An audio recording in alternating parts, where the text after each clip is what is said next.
नमस्कार. आपल्या फुरसंगी उरुळी देवाची निवडणूक 2025 यामध्ये माझं मतदारांना पुन्हा एकदा कळकळीचं आव्हान आहे की येणाऱ्या निवडणुकीमध्ये आम आदमी पार्टीच्या झाडू या चिन्हावरती जेवढे उमेदवार उभे आहेत, मग आमचे नगराध्यक्ष असो आणि इतर 2 नगरसेवक यांना प्रचंड बहुमताने विजयी करा. पण तुम्हाला प्रश्न पडेल की बाबांनो, की यांनाच का हे वेगळे काय बाकीच्यांपेक्षा? कारण पाणी, कचरा, शिक्षण सगळेच बोलतात आहेत. तुम्हाला काही मुद्द्यावरती याच्यामध्ये फरक सांगतोय. जे उमेदवार इथं आता उभे आहेत, आम्ही का म्हणतोय शाळा आमच्या शाळा नाहीत, आम्ही का म्हणतो सरकारी शाळा चांगल्या बनवायच्या, आमच्या कोणाच्याही शाळा नाहीत, स्वतःच्या शाळा नाहीत. बाकीचे उमेदवार ज्या पक्षामध्ये तुम्हाला येता दिसतील त्यांच्या स्वतःच्या शाळा आहेत, त्यांच्या अशा बिल्डिंग आहेत ज्याच्यामध्ये प्रायव्हेट शाळा चालतात. मग त्या प्रायव्हेट शाळा बंद करून सरकारी शाळा का चालू देतील? पण आमचं तसं नाही, म्हणून आमच्यामध्ये फरक आहे. आमच्या कोणाच्या नातेवाईकांचे मोठे मोठे हॉस्पिटल नाहीत किंवा आमच्या बिल्डिंग नाहीत ज्या प्रायव्हेट हॉस्पिटल चालवायला दिलेले आहेत. त्यामुळं आम्हाला याच्यामध्ये आमचा कुठलाच मोटिव्ह नाहीये, यातनं आम्हाला काहीतरी फायदा होणार, राजकीय फायदा.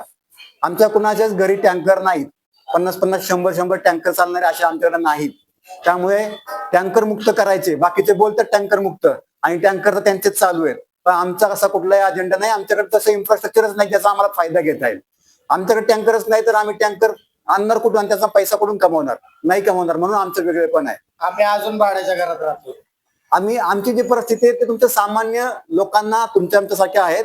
दुसरी गोष्ट, जर आपण म्हणतोय की गुन्हेगारी कमी करायचे, तर गुन्हेगारी जसं माझ्या मित्र नगराध्यक्ष सदस्यांनी सांगितलंय की गुन्हेगारी हलवायची आहे, परंतु आमच्याकडं कार्यकर्ते म्हणून ज्यांना ठेवायचं असतं, जाणीवपूर्वक त्यांना शिकवून त्यांच्या हाताला काम दिलं जात नाही, जेणेकरून ह्याच फ्रीचे कार्यकर्ते म्हणून नशेच्या आहारी जाऊन फ्रीचे कार्यकर्ते म्हणून वापरतात. आमची अशी अजिबात इच्छा नाही, आणि आम्ही असे फ्रीचे कार्यकर्ते त्यांना नशेला याच्यामध्ये लावून त्यांना त्याचा गैरवापर करत नाही, आणि म्हणून आम्ही वेगळे आहेत. असे बरेचसे मुद्दे आहेत. त्यामुळे नागरिकांना माझं हे सांगणं आहे की आम्ही वेगळे काय? बाकीचे पक्ष म्हणतात तेच आम्ही पण म्हणतोय, परंतु त्यांनी तसं करून कुठल्याही राज्यामध्ये, कुठल्याही स्थानिक स्वराज्यामध्ये करून दाखवले नाही. आमच्या पक्षाने दिल्ली आणि पंजाबमध्ये हे करून दाखवलेलं आहे, म्हणजे आम्ही सिद्धही केलेलं आहे.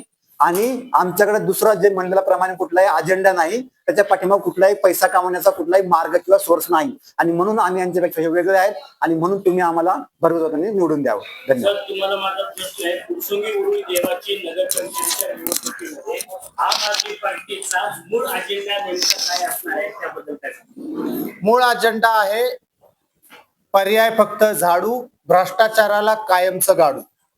त्याच्यामध्ये दुसरा अजेंडा आहे पारदर्शकता ठेवायची आणि नगर परिषद गाजवायची. तिसरा अजेंडा आहे जनतेचं हित, हेच आपलं भाकीत. चौथा अजेंडा आहे जनतेची सर्व कामे कागदावर नाही तर हातात घेऊन करू मामे. हे 4 अजेंडे आहेत.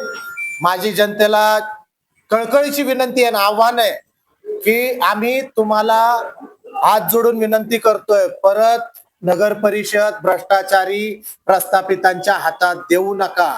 या सगळ्यांनी फक्त आणि फक्त ग्रामपंचायत असल, नगर परिषद असल, या ठिकाणी फक्त आणि फक्त भ्रष्टाचार करून स्वतःचे खिशे भरलेले आहेत.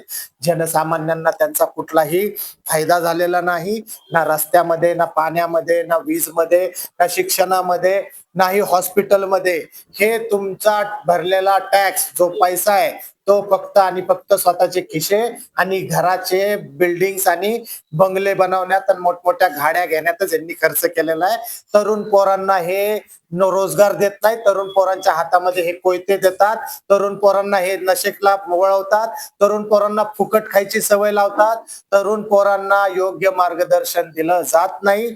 आपल्या फुरसुंगी उरुळी देवाची नगर परिषदेमध्ये जर आम्ही आम आदमी पार्टीचे नगराध्यक्ष आणि नगरसेवक निवडून आलो तर दर वर्षाला 5 आपल्या महामानव बाबासाहेब आंबेडकरांच्या नावावर, छत्रपती शिवाजी महाराजांच्या नावावर 5 UPSC चे IAS आणि IPS अधिकारी आम्ही तयार करून देऊ.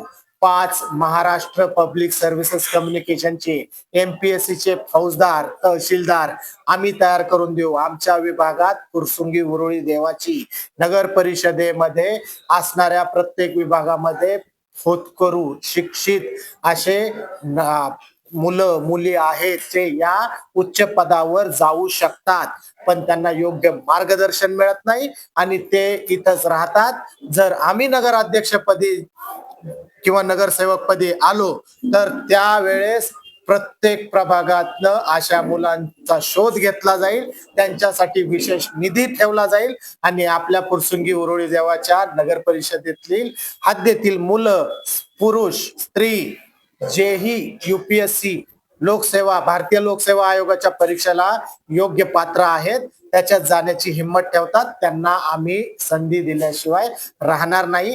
त्याच्यामुळं नगर परिषदेतल्या फुरसुंगी उरुळी देवाची विभागातील प्रत्येक नागरिकाला, महिलांना, पुरुषांना, वयोवृद्ध महिलांना, वयोवृद्ध पुरुषांना आमची ताई, काका, दादा, मावशी म्हणून विनंती आहे की तुम्ही आम आदमी पार्टीच्या नगराध्यक्ष पदाच्या झाडूवर आणि आम आदमी पार्टीच्या नगरसेवक पदाच्या झाडूवर या चिन्हावर बटन दाबून या आम आदमी पार्टीच्या या तिन्ही शिलेदारांना तुम्ही नगर परिषदेमध्ये पाठवा आणि आम्हाला निस्वार्थ तुमची सेवा करण्याची एक संधी द्या.